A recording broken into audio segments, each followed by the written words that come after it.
Normally, in this part of the program, I'd be standing up in front of the camera introducing our next topic, but given the topic today is artificial intelligence, we thought we'd let AI do the job for us. All right, let's start with ChatGTP for a script. All right, create a 30 to 45 second segment for an introduction. Does it spell the end of civilization as we know it? All right, here we go. Wow, that is quick. We found a pretty basic program to generate an avatar. If you want to create something more detailed and more lifelike, then you can, but it'll cost you time and money. So we're going to keep it simple today and see what it can come up with. All right, let's find an avatar. What about Aiden? And let's put a background in. Something that says Perth.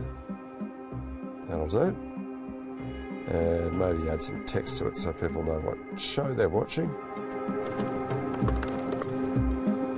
There we go. All right, now we've got to give Aiden something to say. That's the first part of our script.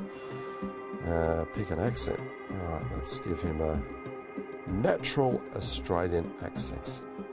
Go. Witness how AI is reshaping the landscape of the job market, creating a vision of the future workforce that both astounds and challenges us.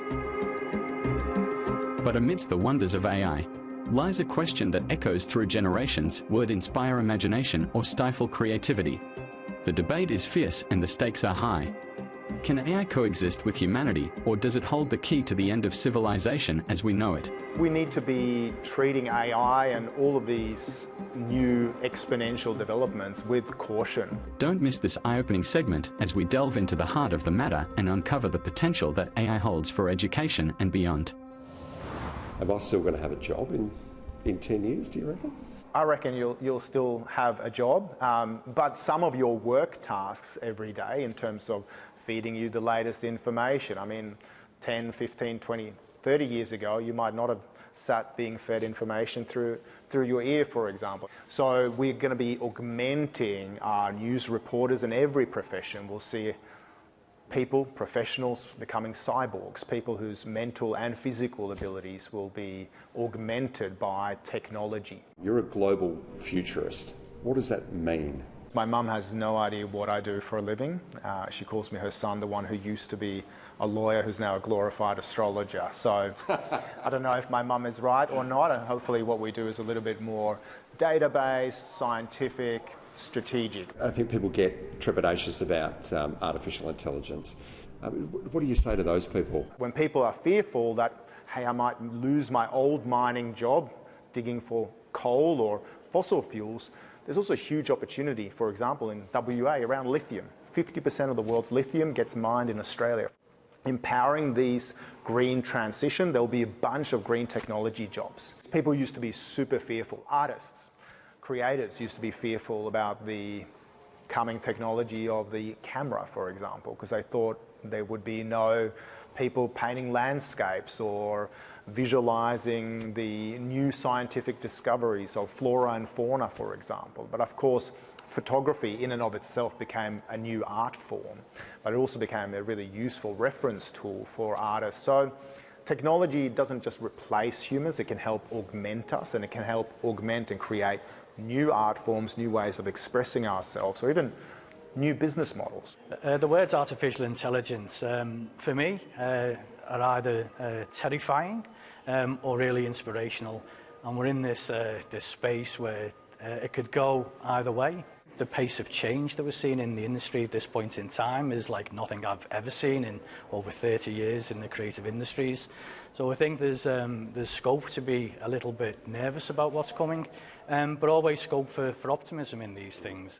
What place do humans have in this next phase of humanity? Well, an original human thought is always going to be a vital component, at least in terms of providing the initial parameters where AI can operate. Because ultimately, if the public don't care about who has created or what has created the thing that's in front of them, as long as they're getting some kind of remarkable experience, then that's when where there's the creative and the machine come into conflict. What have you made of the conversation around AI, particularly ChatGPT? There was an initial kind of reaction and a pullback to it, and now it seems like education experts are saying, no, we have to allow kids to use it because it's the future. I remember going to law school at the ANU, and the best students, and I wasn't one of them at my law school, were the ones who invested time in the law library and learning how to use the technology, and actually spent time with the people in the library learning how to search for information, asking the right questions. And I think of ChatGPT a little bit similarly to that. It's about what questions you ask, and sometimes it's about the creative questions you ask it to help you out with. Sometimes when we have writer's block, for example, it's a great way to just punch in some search terms, some ideas, some loose creative ideas, and have the tool actually help augment your thinking.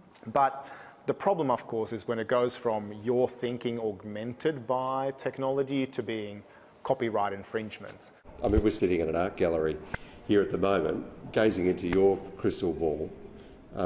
You know, what's a gallery space going to be like in 10 years? Well, the future in many ways is digilog. People always get fearful that the future is either just physical or it's either just virtual or analog versus digital, but I think the future in many ways is just digilog. And of course for art galleries, they have to win the increasingly digital minds, but the enduringly analog hearts of tomorrow's consumers. The research shows that creative expression is critical to us tuning into our emotions.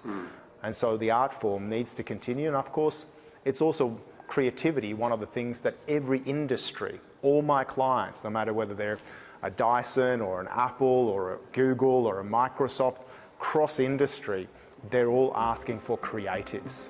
So it's a really interesting time to be an artist, and as I say, part terrifying, part potentially fantastic. I guess only time will tell.